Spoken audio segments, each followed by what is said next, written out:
Alright gamers, it's your boy Waffles back at it again with another video, and today I'm gonna be fucking bitching about Appimages.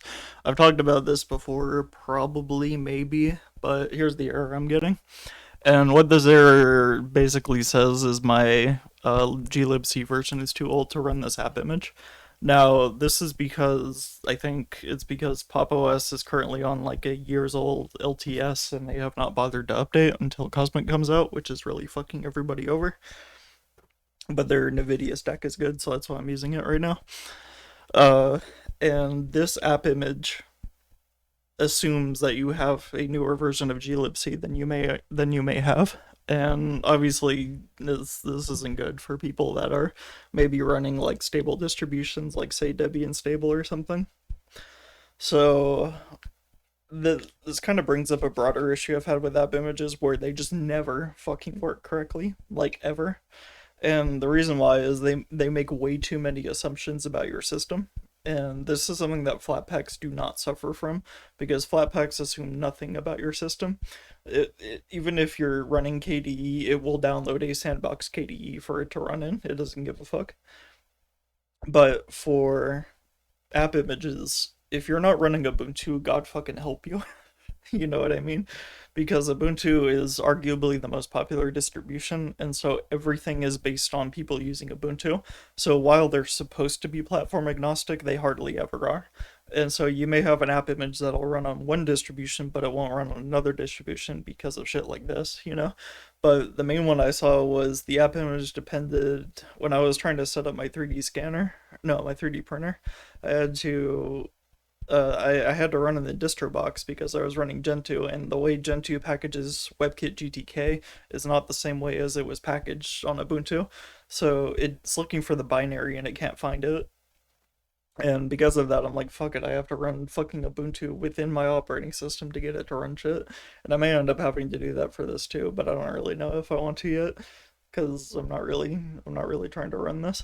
But that's basically what it comes down to, though, is we've got this idea that app images are supposed to like fix this whole packaging issue, but it just makes it significantly worse, honestly.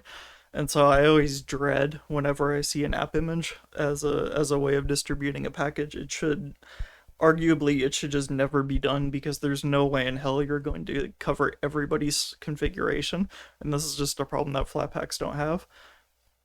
So I don't know, you know. It's one of those things where it's like every time I want to run an app image, it fucking pisses me off because it just never opens correctly. And this isn't a fuse issue either. I thought it would be a fuse issue, but Pop! OS uses Fuse 3, and I'm able to use like even Fuse 2 for this kind of stuff. But now I'm getting this stupid error, and I'm like, damn, I'm not gonna fucking update my LTS until like fucking Cosmic comes out, and that's not gonna be for a long ass time, because I would use it right now, but it's like way too fucking buggy. I mean, like, so I don't know if I mentioned this, but I did actually install Pop! OS because Mint, I've just been getting too many graphical bugs. Not even just yeah, like my fucking desktop would like freeze every few seconds, and it got really fucking annoying. So I could fix it by restarting, but I was like, oh, I'm just gonna use something with a newer NVIDIA stack, and then hopefully it'll run better. And Pop! OS is like one of the only options you've got. Maybe like Fedora, maybe, but I didn't even want to try Fedora because of how like openly hostile they are towards NVIDIA. And OpenSUSE, oh my god, don't even get me started on OpenSUSE. They don't even use the DKMS or anything. So it's like, what the fuck do I use now? What am I? And this shit has like really made me start rethinking how I recommend Linux to people, because I can't be the only one having these issues. And it really restricts, when you have hardware that's not designed to work with Linux, to recommend it to especially a new user is like a huge hassle. And like, because I didn't know what the fuck I was doing before I got on the video card. I mean, I still don't know what I'm doing. It just doesn't fucking work. Like, nothing works correctly. And it's so annoying. But and as I'm picking like distributions, I'm like, okay, now I gotta have a distribution that does this, this, this, and this. And I'm starting to have to pick ones that maybe don't do everything I want them to do, because I need the hardware support. And it's crazy that after all these years, NVIDIA still has piss poor hardware support, and these open drivers just aren't fucking helping. Like, it's brutal. But who knows? Maybe in the next few years, maybe they'll get their shit together. But now I'm starting to look at like 120 hertz monitors because I've had the 60 hertz one for a while and I kind of want something a bit better. It's a nice monitor, but if you ever wonder, my screen's zoomed in right now, but if you ever wonder why my shit's like looks like tiny boxes, it's because I'm running it on a basically a TV and I'm considering swapping it out for a TV, but I can't find one that is like a reasonable price. It looks like the LG C4 or C3 are like the only real options, and I really don't want to spend that much money on a monitor. Because like I got this one at a pretty good, it's actually a pretty horrible deal, but it was like $500 when it came out, and I looked around for like monitors in my budget that would do what I wanted them to, and this one was the good one. So, but now that I want something more, it's gonna cost a lot more money, and I may end up having to.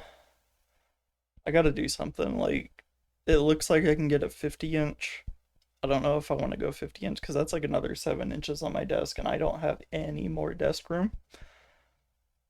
So it's gonna be hard. It's gonna be hard finding something that'll fit on my desk because I got a fucking audio stack and everything here too, and I may need to move that somewhere. I'll see how I'm gonna do that. That may be something I have to look into, is how I'm gonna deal with my deck. Anyways, fucking Appimages, man. Like it it never works correctly. They just aren't fit for purpose. You know what I mean?